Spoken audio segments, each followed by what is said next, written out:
Earlier this fall, the Defense Department missed a deadline to stop using a firefighting foam that has caused widespread contamination across the country.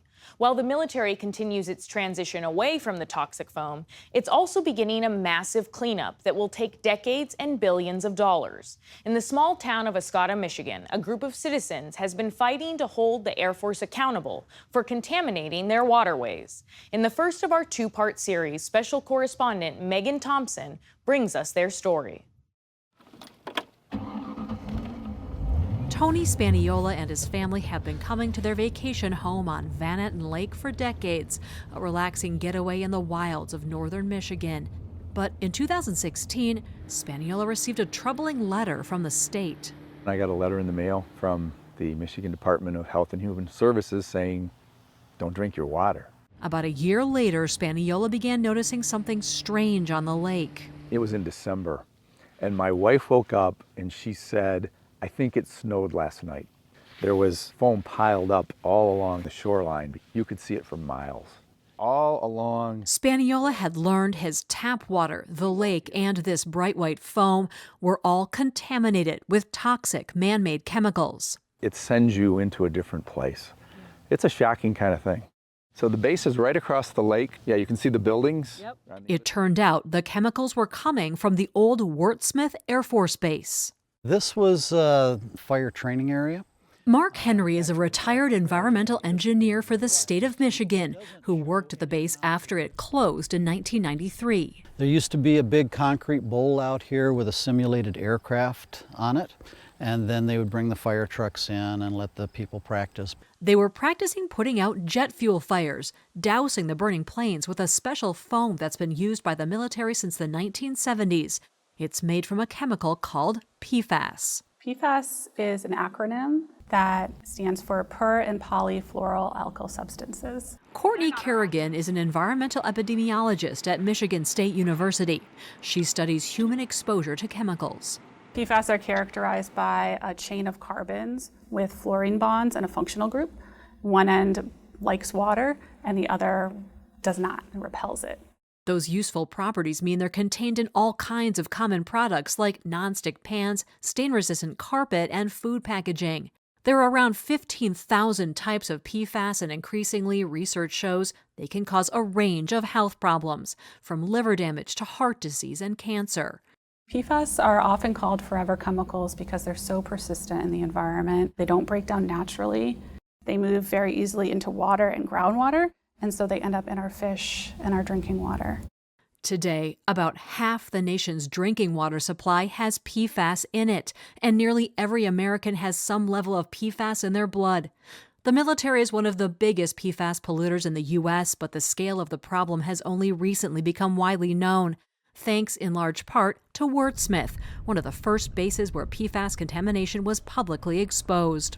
In 2010, a colleague of Mark Henry's made the discovery and began sounding the alarm.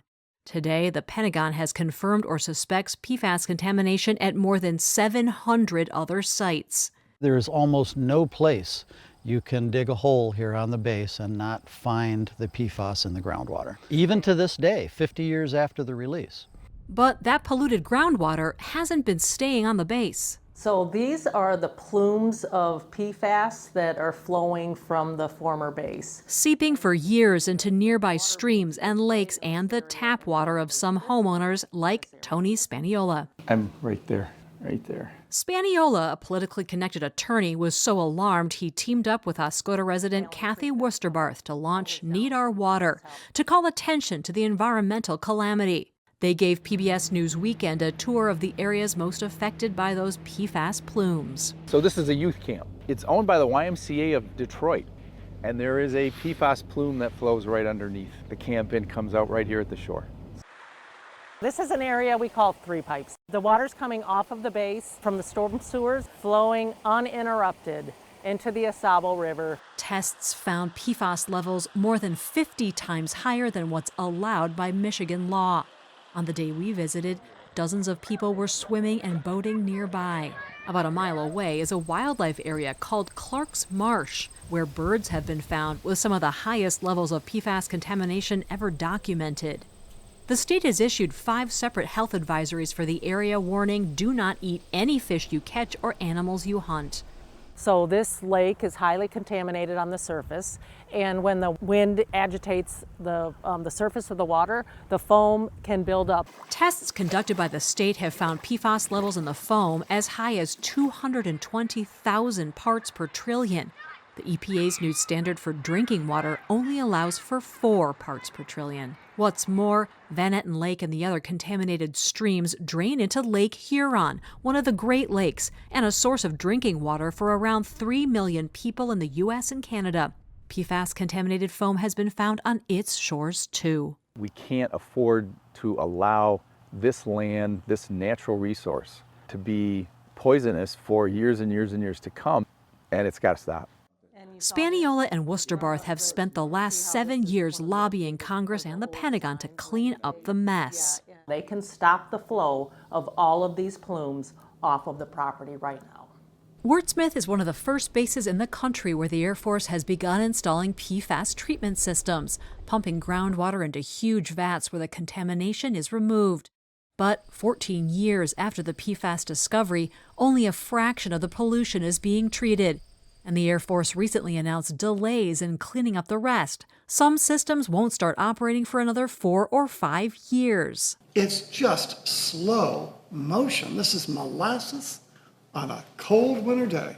A Citizens Advisory Board meets with the Air Force every 3 months to provide input, meetings that have become increasingly contentious. We feel abandoned. It's like you're cooking the books. At a meeting in August, board members vented frustrations about the delays and said the cleanup was mismanaged, accusing the military of not conducting enough testing before it started building the latest treatment system this summer. The Air Force did an extremely minimal amount of work to demonstrate that the wells they were planning on putting in were actually in the right place. So they're only treating a quarter of the known problem. And they have no idea really what exists beyond. Under pressure, the Air Force released the results of an independent review at the latest community meeting this week, confirming concerns about the new system and saying more testing is needed to make sure all the PFAS will be captured. We are looking at a reorganization. Air Force official Brenda Rush also announced a shakeup in the management of the Wurtsmith cleanup and promised the new leadership will do better.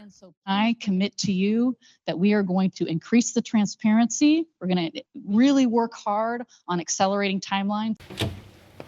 Tony Spaniola appreciates the new direction but doesn't plan to let up the pressure because, he says, Wurtsmith needs to set the example for the rest of the nation. If our government doesn't do it right, what does that say to all the other communities that are impacted? It's a very, very critical battle we're fighting here. For PBS News Weekend, I'm Megan Thompson in Oscoda, Michigan.